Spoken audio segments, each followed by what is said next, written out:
قرآن کریم کی متعدد آیتوں پر بارہا اعتراض کیا گیا اور ہر ایک کا مثبت جواب دیا گیا۔ حالیہ دنوں میں ایک مرتبہ پھر قرآن کریم کی ایک آیت کو واٹس ایپ پر بہت تیزی کے ساتھ شیئر کیا جا رہا ہے، سوشل میڈیا پر، فیس بک پر، ٹویٹر پر، واٹس ایپ پر، انسٹاگرام پر شیئر کیا جا رہا ہے، اور اس آیت کا غلط ترجمہ لکھ کر کے کہا جا رہا ہے کہ قرآن کریم نے کہا ہے کہ تم غیر مسلموں کو جہاں بھی پاؤ، جب تم اکثریت میں ہو جاؤ اور غیر مسلم کو جہاں بھی پاؤ ان کو قتل کرو، ان کو اپنے ہاتھ سے نکال دو۔ جب ہم نے اس سلسلے میں قرآن کریم کے ماہر اسکالرز علماء سے رابطہ کیا تو پتہ چلا کہ قرآن کریم کی غلط ترجمانی ہے، قرآن کریم نے ایسا کہیں پر کچھ نہیں کہا ہے۔ بہرحال اسی سلسلے میں تفصیل سے بات چیت کرنے کے لیے آج ملت ٹائمز کے آفس میں موجود ہے معروف اسلامی اسکالر مولانا ڈاکٹر عبید اللہ قاسمی صاحب۔ آپ ذاکر حسین کالج کے اسسٹنٹ پروفیسر ہیں، ایشیا کے عظیم دینی درسگاہ دارالعلوم دیوبند کے سابق استاذ ہیں، آپ کا اس پر گہرا مطالعہ ہے۔ مفتی صاحب بہت خیر مقدم ہے آپ کا ملت ٹائمز کے اسٹوڈیو میں۔ قرآن کریم کی ایک آیت اس کے بارے میں واٹس ایپ پر شیئر کیا جا رہا ہے اور کہا جا رہا ہے کہ اس آیت کے اندر یہ کہا گیا ہے کہ جب تم اکثریت میں ہو جاؤ تو غیر مسلموں کو قتل کرو اور اس کو اپنے یہاں سے نکال دو۔ سچائی کیا ہے اس آیت کی اور کیا اس کا حقیقی مفہوم ہے؟ بسم اللہ الرحمن الرحیم۔ سب سے پہلے میں آپ کا شکریہ ادا کرنا چاہوں گا کہ آپ نے اپنے اسٹوڈیو میں ملت ٹائمز کے اسٹوڈیو میں مجھے مدعو کیا، موقع دیا اور آپ نے عزت افزائی کی، آپ کا بہت بہت شکریہ۔ جہاں تک آپ کے سوال کا جواب ہے اور آپ نے جو ایشو بتایا ہے کہ سوشل میڈیا پر اور واٹس ایپ پہ بڑی تیزی سے آیت کریمہ کا غلط ترجمہ، اس کے غلط مفہوم جو سرکولیٹ کیا جا رہا ہے، اس کو شائع کیا جا رہا ہے، تو یہ یقیناً جو قابل تشویش بات ہے۔ لیکن جہاں تک آیت کریمہ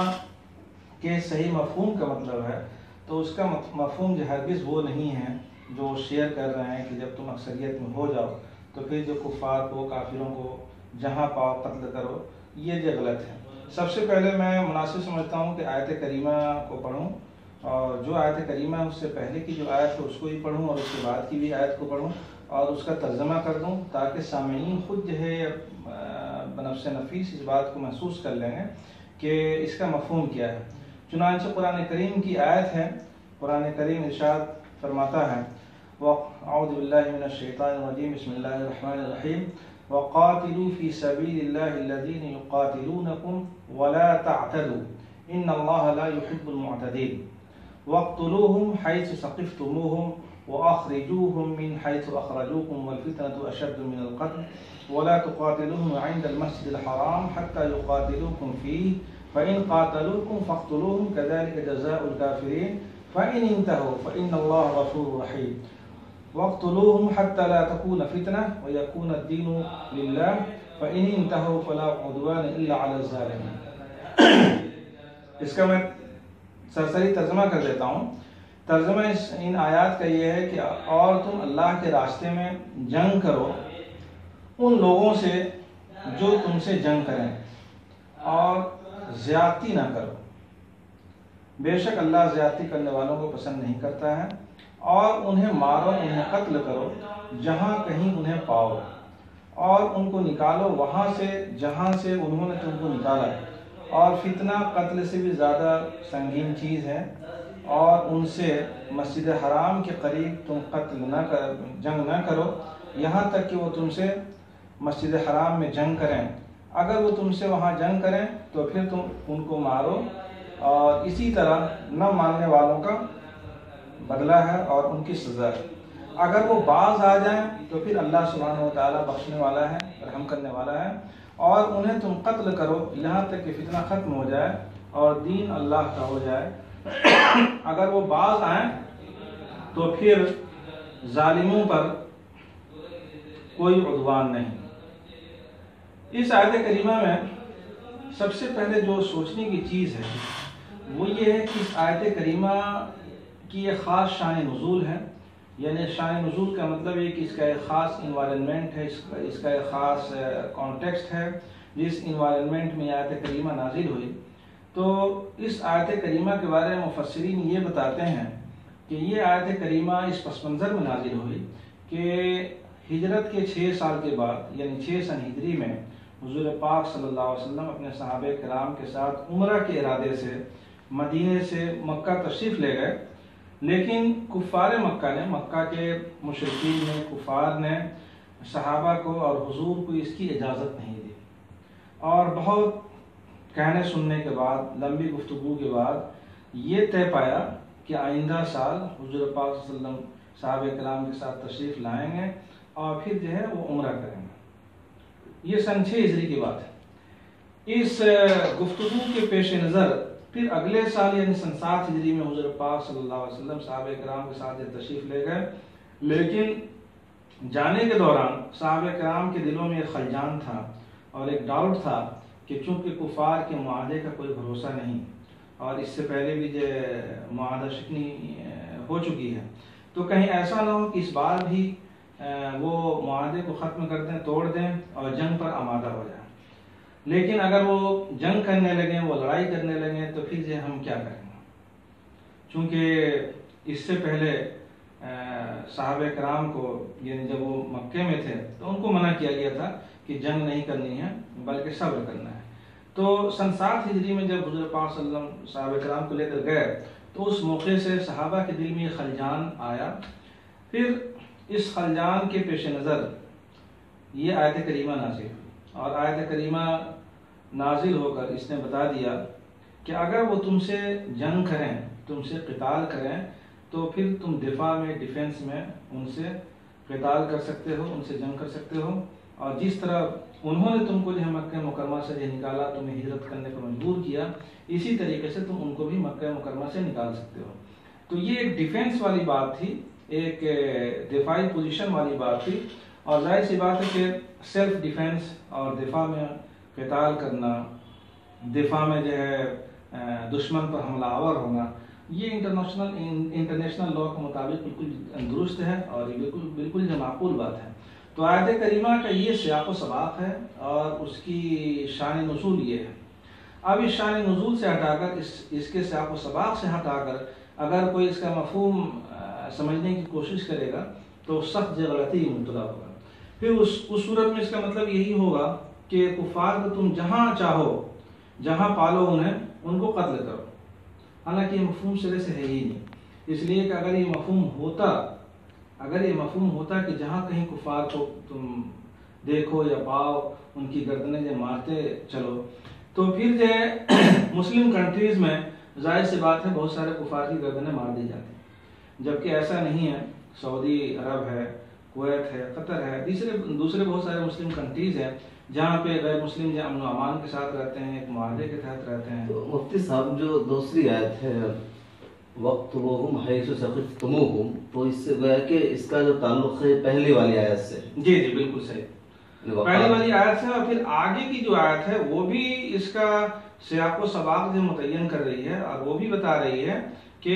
یہ خاص پس منظر میں بات کی جا رہی ہے۔ چنانچہ آگے کہا جا رہا ہے کہ وَأَخْرِجُوهُمْ مِنْ حَيْثُ أَخْرَجُوكُمْ،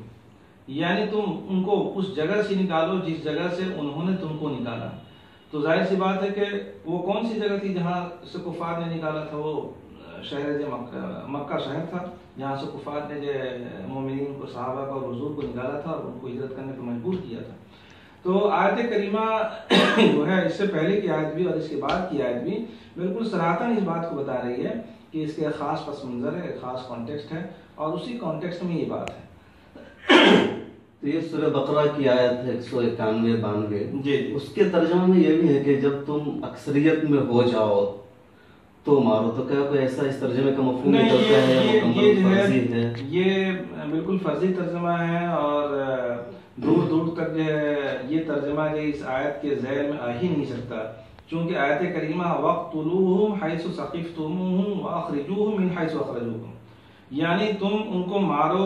جہاں کہیں تم ان کو پاؤ، یعنی مکہ مکرمہ میں تم جہاں کہیں بھی ان کو پاؤ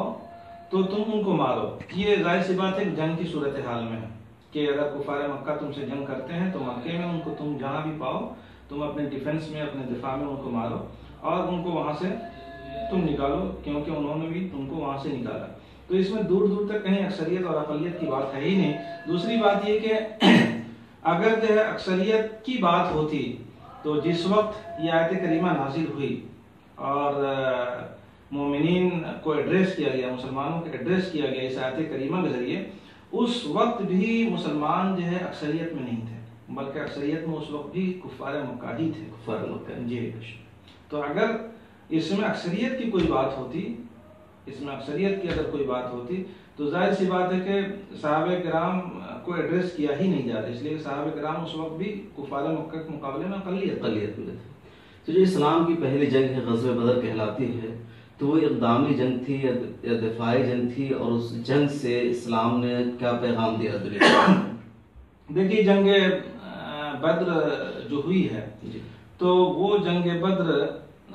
ویسے بظاہر تو اقدامی معلوم ہوتی ہے، بظاہر دیکھنے کے اعتبار سے اقدامی معلوم ہوتی ہے، لیکن اگر اس کی گہرائی میں جا کر دیکھا جائے تو وہ جنگ جو ہے دفاعی تھی، اس لیے کہ مسلمانوں کو شدید خطرہ تھا۔ سفیان جو اس وقت سردار مکہ تھے اور وہ اپنے قافلے کے ساتھ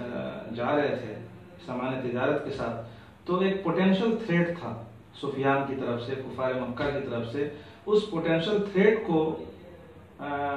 اس کو ریموو کرنے کے لیے اور اس کا مقابلہ کرنے کے لیے جنگ بدر جو کی گئی تھی۔ تو حقیقت میں یہ جو دفاعی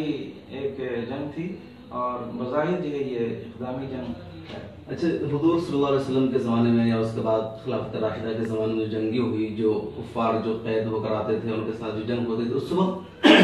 حضور صلی اللہ علیہ وسلم کے زمانے میں اور ان کے بعد کافروں کے ساتھ یا گرفتار شدہ قیدیوں کے ساتھ کیسا رویہ ہوتا تھا؟ اگر جو ترجمہ پھیلایا جا رہا ہے، جو الزام ہے اسلام پر، قرآن پر، کہ لوگوں نے کہا کہ کافروں کو مارو، تو جب جنگ میں فتح حاصل ہو جاتی تھی تو اس وقت مکمل اختیار تھا مار دینے کا، قتل کر دینے کا، لیکن ایسے وقت میں مسلمانوں کا کیسا رویہ رہتا ہے؟ دیکھیے ایسا ہے کہ اسلام دین رحمت ہے، اسلام امن و آشتی کا مذہب ہے، اور جتنا امن و آشتی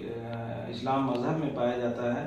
اتنا امن و آشتی جو کسی مذہب میں نہیں پایا جاتا، بلکہ اسلام مکمل امن و آشتی کا نام ہے۔ اسلام کا جو مادہ ہے سلم، وہ سلم اس کے خود مفہوم میں جو شامل ہے، امن اور پیس جو شامل ہے۔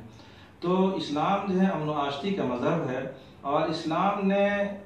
جنگ کے وقت بھی اپنے اصول جو ہے متعین کر رکھے ہیں۔ جنگ کے وقت بھی یعنی بیٹل فیلڈ میں بھی اسلام کی کچھ خاص گائیڈ لائنز ہیں، اس کی ٹیچنگز ہیں۔ ان میں یہ ہے کہ جو برسر پیکار ہوں، جو محارب ہوں، جو آپ پر حملہ کر رہے ہوں، ان کو آپ جو ہے مار سکتے ہیں، لیکن جو بچے ہیں، جو بوڑھے ہیں، جو عورتیں ہیں، یا جو آپ کے مقابلے میں نہیں ہیں، ان کے اوپر ہاتھ نہیں اٹھانا ہے، حتیٰ کہ ان کی کھیتیوں کو بھی یہ نہیں ختم کرنا ہے۔ جہاں تک بات رہی کہ جو آپ کے اوپر حملہ آور ہیں جنگ کے میدان میں، ان کو آپ نے گرفتار کر لیا تو پھر ان کے ساتھ کیا سلوک کرنا؟ یہ بہت انٹرسٹنگ چیز ہے، اور یہ بہت بڑا کوشچن ہے کہ جو آپ کے وار پریزنرز ہیں ان کے ساتھ آپ کا سلوک کیا ہونا چاہیے۔ تو دیکھیے اگر غور کیا جائے تو اس میں صرف 4 آپشنز نظر آتے ہیں۔ یا تو اپنے اینیمیز کو آپ بالکل فری کر دیجئے، چھوڑ دیجئے، کوئی ان کو یعنی ان سے انتقام نہ لیجیے، بالکل چھوڑ دیجیے۔ تو یہ انتہائی احمقانہ بات ہے جب آپ کے دشمن ہیں اور آپ انہیں بالکل جب چھوڑ دیتے ہیں تو پھر وہ مزید طاقت کے ساتھ آپ کے اوپر جب حملہ آور ہوں گے اور آپ کی جان، عزت اور مال کو جو خطرہ ہوگا۔ تو اس کو تو ظاہر سی بات ہے کہ کوئی بھی شخص اس کو تسلیم کرنے کے لیے تیار نہیں ہوگا۔ دوسرا آپشن یہ ہے کہ آپ سب کو کل کر دیجیے، قتل کر دیجیے۔ ظاہر سی بات ہے کہ انسانیت اور رحم دلی کے خلاف ہیں۔ ہو سکتا ہے ان میں بہت لوگ جو سدھر جائیں، ان کے اندر جو اصلاح پیدا ہو جائے، وہ آپ کے اوپر حملہ نہ کریں۔ تو انسانوں کی اتنی بڑی تعداد کو یک لخت دفتن جو قتل کر دینا، یہ اسلام کے تقاضے رحم اور تقاضے امن کے خلاف ہے۔ تیسرا آپشن یہ ہے کہ آپ ان کو جیلوں میں ڈال دیجئے، ان کو پریزنس میں ڈال دیجئے۔ تو اس میں بھی ایک بڑا نقصان یہ ہے کہ ان کی تعداد بڑی بھی ہو سکتی ہے، چھوٹی بھی ہو سکتی ہے۔ اگر وہ ہزاروں میں ہیں، لاکھوں میں ہیں، ان کو آپ نے پریزن میں ڈال دیا تو پریزن میں ڈالنے کے بعد ان کی ساری جو بیسک ضروریات ہیں وہ آپ کو پوری کرنی ہوں گی۔ ان کو فوڈ دینا ہوگا، ان کو کپڑے دینے ہوں گے، اور ان کو شیلٹر دینا ہوگا، ان کو ساری چیزیں دینے ہوں گی۔ تو ظاہر سی بات ہے کہ اگر ان کو یہ ساری فیسلٹیز آپ پرووائڈ کر رہے ہیں، اسٹیٹ اگر پرووائڈ کر رہا ہے اور اس کے بدلے میں ان سے کچھ نہیں لے رہا ہے، تو اسٹیٹ کے اوپر ایک بہت بڑا بوجھ، بہت بڑا برڈن پڑے گا، جس کو اسٹیٹ جو ہے برداشت نہیں کر سکتا ہے، اور اگر برداشت کرے گا تو پھر جو اس کی رعایا ہیں ان کے حقوق میں جو ہے کمی کرنی پڑے گی۔ تو یہ بھی جو ہے ایک غیر معقول آپشن ہوگا اگر اس کو اختیار کیا جائے، غیر معقول بات ہوگی۔ چوتھا آپشن یہ ہے کہ نہ ان کو قتل کیا جائے، نہ ان کو آزاد کیا جائے، اور نہ ان کو پریزن میں ڈال کے اور اسٹیٹ کے اکنامی کو متاثر کیا جائے، بلکہ یہ کیا جائے کہ مسلمانوں کے درمیان، مسلمانوں کی فیملیز میں ان کو جو ہے تقسیم کر دیا جائے، اور ساتھ ساتھ یہ تعلیم دی جائے کہ ان کو اپنے ساتھ رکھنا ہے، اپنے اخلاق سے متاثر کرنا ہے، ان کی ساری ضروریات جو ہے پوری کرنی ہے، بلکہ جو کھانا آپ کھاتے ہیں وہ کھانا ان کو کھلانا ہے، جہاں پہ آپ رہتے ہیں ان کو رکھنا ہے، جو کپڑا آپ پہنتے ہیں وہ کپڑا جو ان کو پہنانا ہے، اور ان کی دلجوئی کرنی ہے، ان کے ساتھ اچھے اخلاق سے، محبت سے پیش آنا ہے۔ تو ظاہر سی بات ہے کہ اس میں اسٹیٹ پر جو اکنامک برڈن ہے وہ بھی جو نہیں پڑے گا، اور مختلف افراد میں وہ برڈن جو ہے تقسیم ہو جائے گا، اور پھر اس کے عوض میں ان سے جو کام لینا ہے،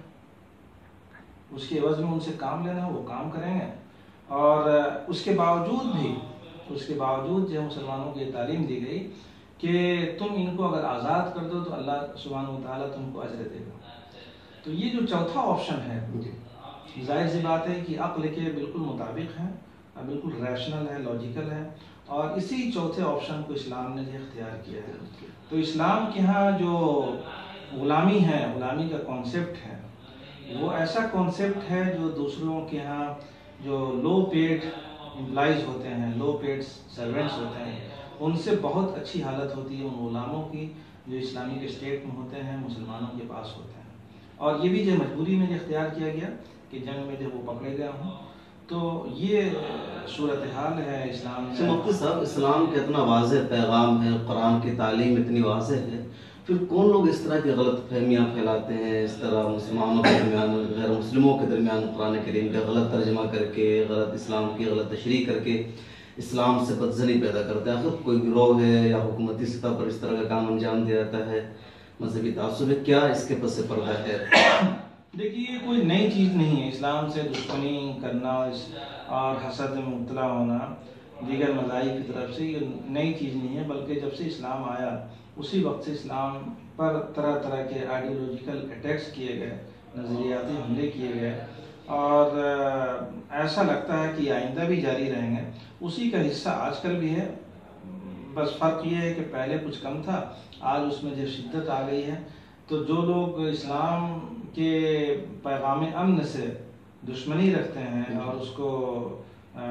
پسندیدگی کی نگاہ سے نہیں دیکھتے ہیں، وہ نہیں چاہتے ہیں کہ دنیا میں امن پھیلے، دنیا میں آشتی پھیلے اور تمام انسان جو سکون کے ساتھ رہیں، تو وہ لوگ ظاہر سی بات ہے کہ اسلام کی مخالفت کریں گے، شیطان جو ان کا ساتھ دے گا، کیونکہ شیطان کا تو منشا ہی یہی ہے، شیطان کا مین رول ہی یہی ہے کہ لوگوں میں انتشار پھیلائے، لوگوں میں جو ہے نفرتیں پھیلائے، لوگوں میں جو ہے دشمنی بڑھائے، یہ اس کا جو ہے مین کام ہے۔ باقی اگر اسلام کے پیغام امن کو دیکھنا ہے تو ظاہر سی بات ہے کہ اسلام ایک بہت بڑی نعمت کے طور پہ جو ہے یہ انسانوں کو جو ہے ملا ہے، اور انسان اگر اس پہ عمل کریں تو پھر جو ہے ان کا پورا گھر، پورا محلہ اور پورا ملک امن و آشتی کا گہوارہ بن جائے گا۔ بہت شکریہ مفتی صاحب، آپ نے اپنا قیمتی وقت یہاں تشریف لانے کی ذمہ داری کی۔ ناظرین، یہ تھے مفتی عبید اللہ قاسمی صاحب۔ ایک چیز آپ معاف کریں، جی ضرور عرض کریں، مکمل وقت ہے آپ کے پاس۔ ایک چیز میں یہ عرض کروں گا کہ اسلام میں قرآن کریم میں ایک آیت کریمہ ہے جو بڑی واضح ہے اور بڑی وضاحت کے ساتھ اس بات کو قرآن کریم بتاتا ہے کہ دین اختیار کرنے میں اور اسلام کو اختیار کرنے میں کسی طرح کی زور زبردستی نہیں، اور وہ آیت کریمہ ہے لا اکراہ فی الدین قد تبین الرشد من الغی، یعنی اسلام کو اختیار کرنے میں کسی طرح کی کوئی زور زبردستی نہیں۔ تو جب اسلام کو اختیار کرنے میں کسی طرح کی کوئی زور زبردستی نہیں، تو اسلام کو اختیار نہ کرنے والوں کو قتل کرنا، ان کو مارنا، ان کے اوپر ظلم کرنا، یہ تو کسی طریقے سے اس کو سوچا ہی نہیں جا سکتا، یہ بہت دور کی بات ہوگی۔ تو اس کے علاوہ نبی کریم صلی اللہ علیہ وسلم کی احادیث میں ہمیں اس پر روشنی ملتی ہے کہ ہمیں غیر مسلموں کے ساتھ بہت ہی اچھے انداز میں پیش آنا ہے۔ چنانچہ ہدایت یہ ہے، نبی کریم صلی اللہ علیہ وسلم کی ایک حدیث ہے فرمایا الا من ظلم معاہدا او انتقصه او کلفه فوق طاقته او اخذ منه شيئا بغیر طیب نفس فانا حدیده یوم القیامہ. حضرت پاک صلی اللہ علیہ وسلم نے فرمایا کہ اس بات کو یاد رکھو کہ کسی نے اگر غیر مسلم باشندے پر ظلم کیا، اسلامک اسٹیٹ میں غیر مسلم باشندے پر ظلم کیا، یا اس کی حق تلفی کی، یا اس کی طاقت سے زیادہ اس کے اوپر کوئی بوجھ ڈالا، یا اس سے اس کی کوئی چیز لی جس میں اس کی مرضی شامل نہیں ہے،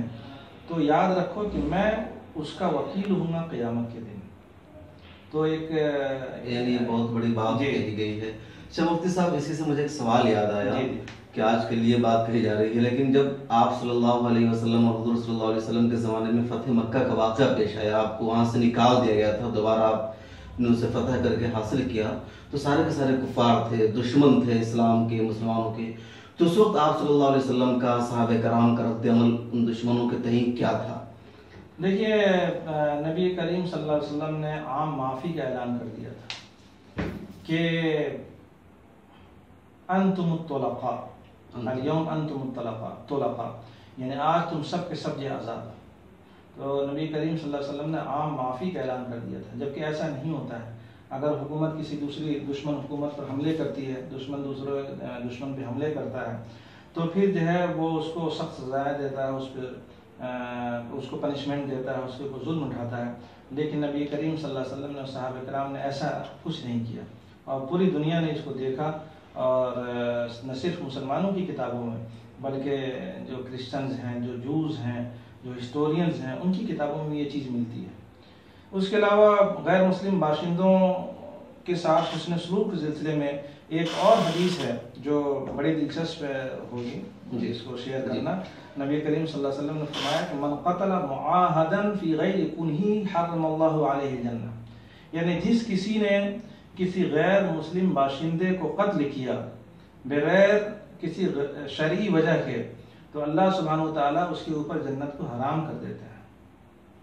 ناظرین، بہت بڑی بات کہہ رہے ہیں مفتی صاحب کے. حدیث میں ہے کہ جو کسی مسلمان نہیں بلکہ کسی غیر مسلم کو، کا وہ ہندو ہو، کرسچن ہو، سکھ ہو، اگر اس کو قتل کرتا ہے تو اللہ تعالیٰ فرما رہے اس پر جنت حرام ہو جائے گی، اس کے لیے بہت بڑا ظلم ہے. تو ایک واضح فرمان ہے، واضح پیغام ہے کہ اسلام میں کسی کا ناحق قتل جائز نہیں ہے، بغیر کسی مذہبی تفریق کے، خواہ وہ اسلام کا پیروکار ہو یا ہندوازم کا پیروکار ہو، بدھ مت کا پیروکار ہو، کسی اور مذہب کا پیروکار ہو. اسلام قتل کے سلسلے میں مکمل مساوات کا لمبردار ہے، اور وہ انسانیت، وہ کسی کے بھی قتل کو حرام قرار دیتا ہے. مفتی صاحب، اس سلسلے میں کچھ اور کہنا چاہیں گے آپ؟ دیکھیے، ایک اس سلسلے میں ایک بڑی اہم دستاویز ملتی ہے جی کہ غیر مسلم باشندوں کے ساتھ ہمارا سلوک جو ہے کیسا محبت و قوت اور انصاف اور عدل پر مبنی ہونا چاہیے. حضرت عمر رضی اللہ تعالیٰ عنہ نے اپنے زمانے میں بیت المقدس کے نصارہ کے پاس، عیسائیوں کے پاس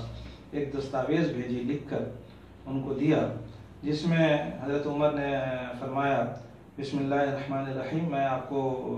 وہ ٹیکسٹ، وہ عبارت پڑھ کے سنا رہا ہوں. بسم اللہ الرحمن الرحیم. هذا ما اعطى عبد الله عمر امیر المؤمنین اہل ایلیا من الامان، اعطاهم امانا لانفسهم واموالهم ولکنائسهم وصلبانهم سقيمها وبريئها وصائر ملتها انه لا تسكن كنائسهم ولا تهدم ولا تنقص منها ولا من حيزها ولا من صليبهم ولا من شيء من أموالهم ولا يكرهون على دينهم ولا يضار أحد منهم. یہ تاریخ الامم والملوک علامہ طبری کی کتاب ہے، اس کے صفحہ 609 پہ یہ حضرت عمر کی دستاویز جو ہے شائع ہے. اس کا مطلب یہ ہے، حضرت عمر نے فرمایا کہ میں اہل ایلیا کو امان دیتا ہوں،